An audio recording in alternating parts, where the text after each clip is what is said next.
What's up, guys, and I want to welcome you to a brand new series for Girls Frontline that I'll be doing.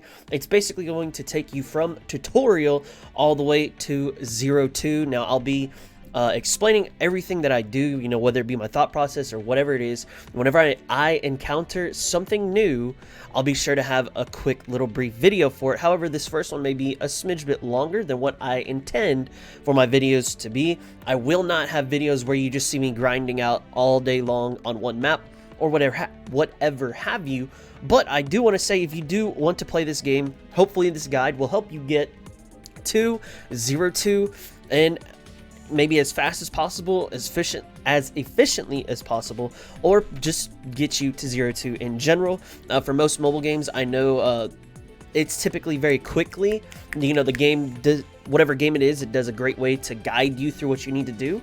However, GFL is a little bit different, so this is where this series hopefully will help you get to where you need to go and what you need to do. So the first thing I want to mention is that this game is going to be a strategy resource management game with heavy grinding. It is extremely free to play. However, it is a time investment compared to a money investment. And if you are okay with that, then hey, by all means, let's go ahead and get down to business. So the first thing that I want to show you is in the settings, actually. We'll go to game. Now, most of these, you don't have to have it that way. However, there are only 3 things that I think should be done the way that I have it. Is the auto resupply needs to be turned off, so that way you manually resupply it yourself. The bullet time needs to be turned on. That way, when you get to later stages in the game, or whether it be events as well, you'll be able to kite particular mobs. And then last but not least, heavy damage protection needs to be turned off. That way your unit won't leave when it gets down to 15% health. You can actually push the limit down to, let's say, 20 health instead of 15%. So that'll help you out a lot. Everything else that I have is just kind of the way that I did it on my main account and the way that I like it. Now, the next thing that we're going to go is we're going to go look at what you should pull for. Now, this account is level 10. However, the difference with this account is I've only done 6 stages. I've only been doing summons for like the first 8 days that this account has been born. So we'll go to factory. This is where you're going to pull your units. You'll click right here. You'll click the little start right here. Now, in order to do these summons, you're going to need T-Doll contracts. You can get those through daily quests. You can get those through events. You can get those through logistics as well.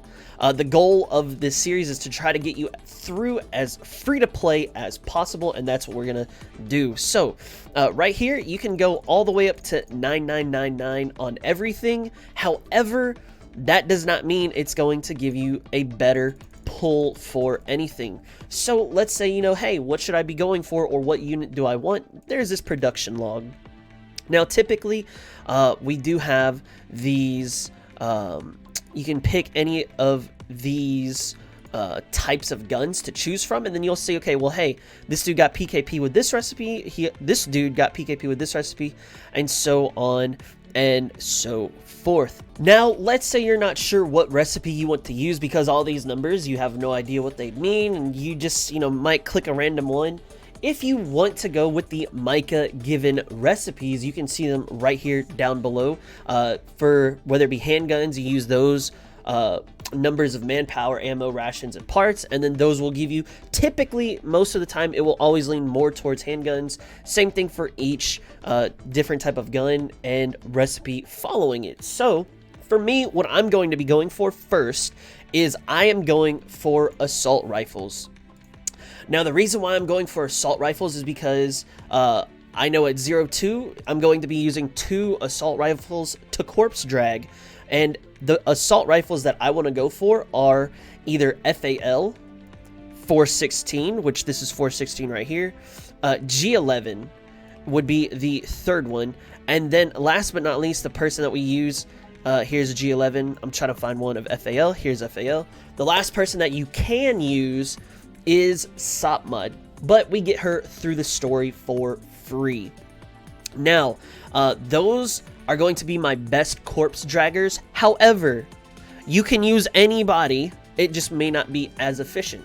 Just remember, you can use anybody, it just might not be as efficient. I'm going for the, close to as best efficiency as possible. If I really wanted to be as efficient, I would just go for 2 G11s and call it a day. However, if you already pull these characters, or let's say you buy FAL for 99 cents, then I would go for SMGs next, because you can get Sopmod and FAL, they can do your corpse dragging, then you just need tanks to tank the mobs. So some SMGs right off the top of my head that are going to be very good are going to be UMP 45, that is actually a 4-star, and UMP 9, here they both are. These are going to be 2 very good SMGs early on. You can also look for MP5. She's relatively common. She does have invulnerability, so I do like her. I personally like her a lot. Then 2 5-star SMGs that you could potentially look at is going to be Thompson and G36C.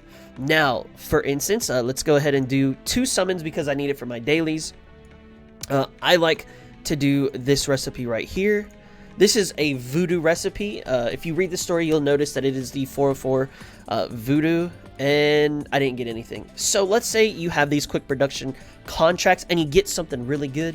Then you can go ahead, turn around, and hit quick production like this to instantly see what you get.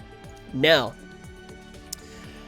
when I said that you can actually buy FAL for 99 cents, no matter how long you stay in the game, your first time purchase will give you this entire little package. Now you'll get 1,000 ammo, 1,000 rations, 1,000 parts, 1,000 manpower, 10 quick productions, and 10 $T contracts. However, the most important thing that we get out of this is going to be FAL, and this is for any first time purchase. So this is a really good thing, but like I said, I'm not going to buy it because I'm going free to play on this account. I'll make a video where I talk more about what you could buy if you do spend your gems, or if you do not want to be free to play. I'll have a video very quickly that will talk about what you could invest in to get the biggest bang for your buck, the biggest ROI for what you put into the game. Now that we've covered that, let's go ahead and go into our unit formations. Now, one thing that you're going to notice is that this combat effectiveness in this top right hand corner, this doesn't necessarily matter. Yes, it's a good indication, but later down the road, it's just going to get to a point where the numbers are so inflated, they do not matter at all. So, typically what your first, maybe your first batch of teams will look like, will probably look something like this. Maybe you'll have more 2-stars in it, but the best, quote-unquote, best first type of team comp you want is going to be 3 ARs and 2 SMGs. Your SMGs are going to be your tanks for your assault rifles. Now, the reason why we have it set this way is because your assault rifles will always buff your SMGs. Your SMGs will always buff your ARs. So they typically go very well together. Your other classes that you could be looking at, whether they be shotguns, those are going to be tanks for machine guns. Machine guns are going to be the damage dealers for the shotguns, so those two go together. Then you'll have the rifles. They buff handguns, and handguns buff anybody. So typically they'll go together, but handguns can be mixed elsewhere.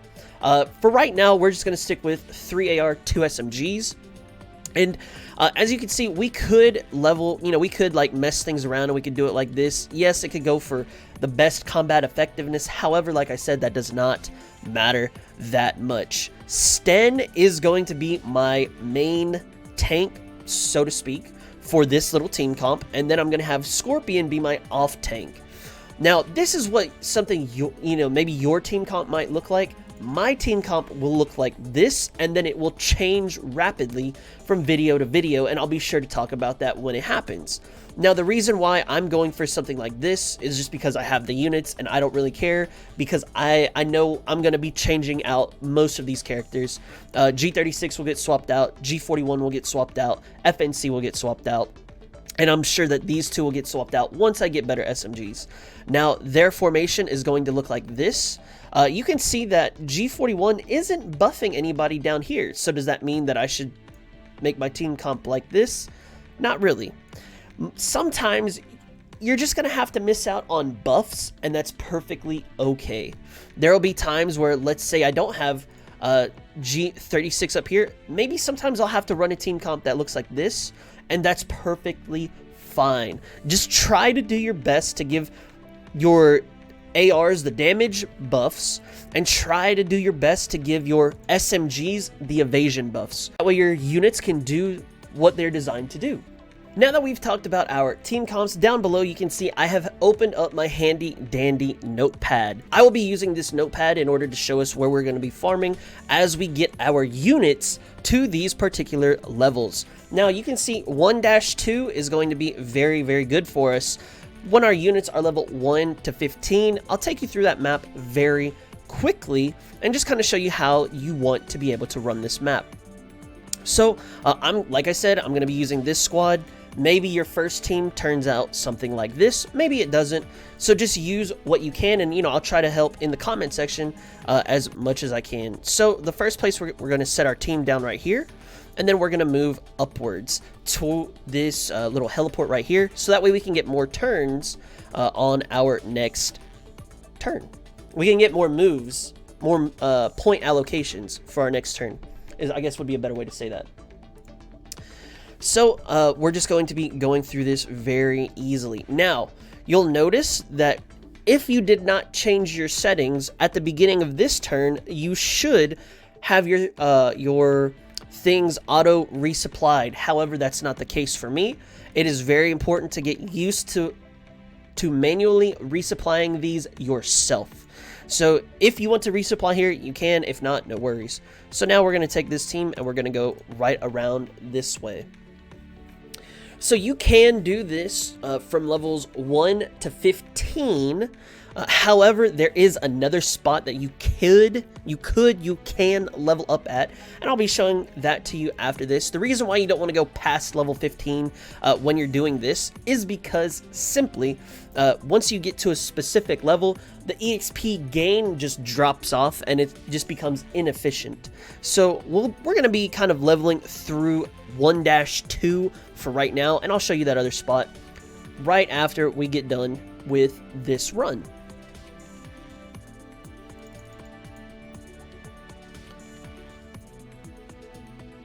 Now, this will be a 3-turn battle, just because of the nature in which we have to go around. Then we only get 3 moves, and then we got to go back up to capture the command post. But killing every single unit here is definitely going to net us the most EXP. And if you see, none of my units are getting hurt, so that's very, very good. One thing that I'd like to mention is that depending on who you put in this first position for every single echelon, they will always be getting the most EXP. And then on top of that, if your leadership is also your MVP in the fights, they'll get even more EXP. But if you put your let's say your MVP is G36, she'll get a little bonus, and then G41 will get a little bit of a bonus because she is in the leadership position. Now let's go ahead and complete this, and we will end our turn. Then we'll go capture this command post right here. Oh, come on now. Then we'll capture our command post right here. Now, you could do this map until you're level 15. That would be great. However, let's say, yeah, I don't really care to do this all the way through. I'd like to go somewhere else maybe. You can always go to emergency once you've finished this entire section. So the reason why I bring up the emergency chapter right now is because we are going to want to level up multiple characters, and we're going to want to level them up to probably about level 30. So one reason for that is because of our logistics, and this will be the last thing that I cover in this video. Our logistics give us free resources. That's how I have a bunch of TDOL contracts. That's how I have quick repair contracts. And that is also how I have a little bit more resources than, you would if you're just starting out the game watching this right now. I've been farming logistics for about 8 days. Now it's not as much because I don't get a lot, but later down the road, as we unlock more chapters, we'll get more logistics, and then we'll be able to do more things with that. Like I said, the reason why I want to level a few T-dolls is because I want to be able to run these logistics when they open up instead of having to take away from my main team. So what I will do, and what I would like for you to do if you are watching this video and you want to do what I do, I would like for you to run 2 to 3 teams. Let's say 2 teams. Let's just do 2 teams up to level 30. That way, when we have Chapter 2's logistics open up, we'll be able to run the logistics without having to go back and then farm again and then go back and do it. So what I'm going to be doing as soon as this video turns off is I will be leveling 2 squadrons up to level 15 via 1-2, and then I will complete Chapter 1. So that is all I wanted to talk about in this first video. I know it's a lot of information, and there's just so many things that you can do. There's so many places that could go wrong, but I feel like this is the first thing that I would like to share with you as we take our journey from tutorial all the way to 0-2. And like I said, I'll have so many more videos covering everything as I need it. So I'm going to take this account all the way to 0-2. I'm not going to stop halfway or nothing like that. This is definitely something that is going to be a project in and of itself. I'm very excited for it. And, you know, as I see things that pop up, I'm going to say, oh, wait, yo, this, you know, even I find myself asking myself questions, and it's like, hey, I have the knowledge of how to answer that question, but maybe you don't, and this is what I'd like to do with this series.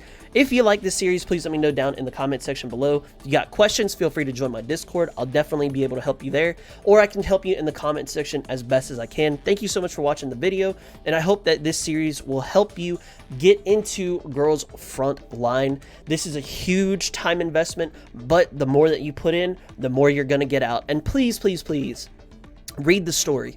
I need people to theory craft with, because that story is fire. So thank you so much for watching. I hope that this helps you. Have a great day. Much love. God bless. And peace out.